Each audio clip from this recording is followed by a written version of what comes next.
College campuses have become an angry reflection of a divided country. On this night, police and protesters are out in force at the University of Utah. I pledge allegiance to the flag! All because of this baby-faced 33-year-old father of two. I mean, let's be real about this. Look at me. I mean, like, do I look like a physical threat to anybody? Do I seem like a physical threat to anybody? The last time I was in a fight, I was 14 years old. I was 2 years younger than everybody else in my high school class, and I was getting my ass kicked.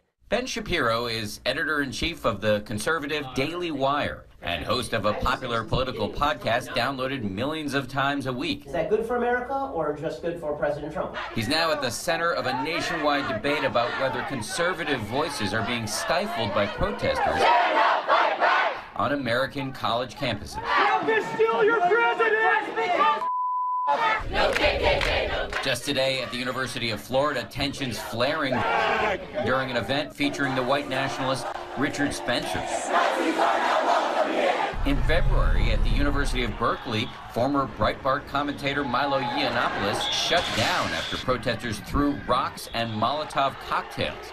And just last month, when Ben Shapiro spoke at the University of Berkeley, local authorities spent more than $500,000 on security. It's amazing they had to essentially lock that place down for you. And the headlines were nuts. I mean, the headlines like, Berkeley braces for Shapiro visit. Really? Was I the one who's going to be smashing ATMs? Indeed, just 3 hours before he's supposed to take the stage at 7 o'clock here in Utah, Shapiro says there are reports of possible violence. I'm hearing some rumors that there may be some people who try to bring weapons tonight, which would just be ridiculous and awful. I don't want to be getting killed at my lectures. A fellow conservative podcast host claims he's captured this undercover video of self-described Antifa members allegedly handing out knives and talking about luring fans of Ben Shapiro to their car where they allegedly had guns. I mean, this is insanity. Shapiro says this all speaks to a liberal hysteria on American campuses. So your view is this is political correctness run amok? Yeah, I mean, it's the furthest extension of political correctness. That when you say something, that it's not just me disagreeing with you, it is me destroying your identity as a human being in a way that is akin to violence. Let me just read you from the statement that the folks who want to shut you down put out. They said, Ben Shapiro has openly called transgender people mentally ill. He portrays the great gay rights movement as a conspiracy to root out God-based institutions. He has recently defended conversion therapy, which is nothing short of abuse. Okay, so there are a bunch of things that are just not true there. I am unaware of any time that I have ever defended conversion therapy as such, said that it's effective, because I don't see the evidence that it's effective. What about this idea that you call transgender people mentally ill? I do say that transgenderism is a mental illness, because it's gender dysphoria. It's a psychological disorder. So that's not an insult to people who suffer from psychological disorders. You are not doing a service to people who are suffering from a mental disorder to humor them by suggesting that their mental disorder is reflected in objective reality. It is important to note that the American Psychological Association does not define being transgender as a mental illness. A gender dysphoria diagnosis only applies if an individual experiences significant distress. It's actually a natural phenomenon, and they're committing suicide because they're depressed, because people are mistreating them. Then I'm not for mistreatment, but I don't think that me suggesting that you're not a woman is mistreatment of you.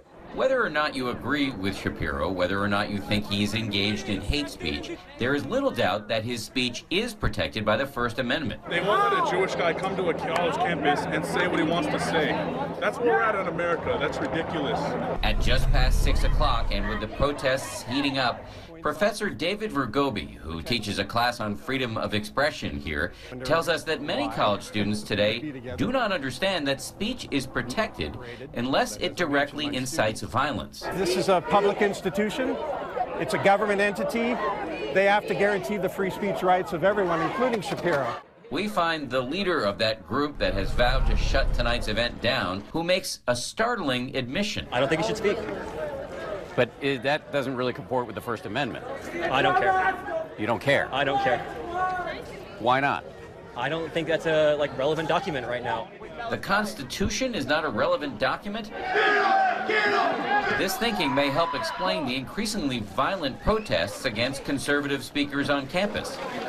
By shortly after 7 p.m. here at the University of Utah, Ben Shapiro is backstage ready to go on after his security team sneaked him into the building. One irony is that while he's hated by many on the left, he's also hated by the self-described alt-right. I've been very, very outspoken against the alt-right. I've said the alt-right is a garbage movement composed of garbage ideas, that it has nothing to do with constitutional conservatism. Shapiro is also fiercely critical of Donald Trump, and he publicly quit his last job at Breitbart News when a female colleague was allegedly manhandled by Trump campaign manager Corey Lewandowski, and Shapiro thought Breitbart failed to have her back. And I quit under very public circumstances because Breitbart had been turning itself into a Trump propaganda arm, and the alt-right really liked President Trump, or then candidate Trump. What kind of blowback have you received? Well, I mean, aside from the 7,400 odd anti-Semitic tweets that I received from March to November of last year, death threats in the mail, death threats on my phone, death threats at my business phone. Which is why Shapiro finds it hard to believe that protesters call him a white supremacist. It is right to rebel. Let Shapiro call it out. That is the stupidest thing I have legitimately ever heard. I keep hearing this, and I keep wondering, was it the yarmulke that gave it away? Shapiro has been interested in politics for as long as he can remember. I found a paper from when I was like 10 or 11 talking about the Clinton impeachment, so I assume that I was into it even then. Shapiro went on to start his own nationally syndicated column at age 17. His parents had to sign the contract for him. He graduated UCLA at age 20, put out 2 books by age 21, and graduated Harvard Law at age 23. As Shapiro takes the stage in Utah, it immediately becomes clear that all of his time on elite campuses apparently did little to temper his conservative views, in particular on what he calls America's culture of victimization. On stage, he inserts himself into some of the most heated debates in our divided country, from police shootings to the NFL kneeling controversy. Is racism real? Yeah, of course racism is real, but I don't think institutional racism is necessarily real. So yes, of course there are racists, and racist cops who shoot black guys for no reason should go to jail and they should throw away the key. But this idea that's put out there by these kind of broad statements about America being a discriminatory, racist country, I don't know how that helps anything, and I don't think it's actually true. Isn't that to ignore our history? It's inarguable that slavery existed, and after 100%. that, Jim Crow. Yes. You want to talk about Jim Crow and slavery? Of course. The question is, what is the remedy now? Is the remedy now to blame people who are living today who had nothing to do with Jim Crow or slavery? I didn't hold slaves, did you? As Shapiro holds forth inside the lecture hall, outside, scuffles break out in the crowd. The hierarchy of victimhood goes something like this. If you're LGBT, and Q, then we suggest that you are at the very top of the victimhood hierarchy. And then black folks, and then Hispanic folks, and then women, and then Jews, and then Asians, and then way down at the bottom, white straight males. Does it ever strike you as somewhat off to be in a room kind of making light of victim culture and having this kind of hearty laughter and looking around and seeing that the vast majority of the faces are white? No, because I've said the exact same thing in front of faces that were not white. So I've been very consistent about this. I know that's not that you change your message, it's just that it seems to resonate mostly with white people. I don't think that that's true. I mean, I think that I wish I were invited to more crowds that were more racially diverse. That'd be great. No one got hurt tonight, but 2 protesters did get arrested, even as a man caught in the white-hot center of the madness that is American politics today. He says he is optimistic. We're at such a divided and venomous time in this country. You're right in the middle of it. Do you have any optimism that it'll get better anytime soon? Yeah, I think there's going to be a backlash. I think that there's going to be a strong backlash for people who are tired of it and want to stand up for basic rights that we can all agree on. For Nightline, this is Dan Harris in Salt Lake City, Utah.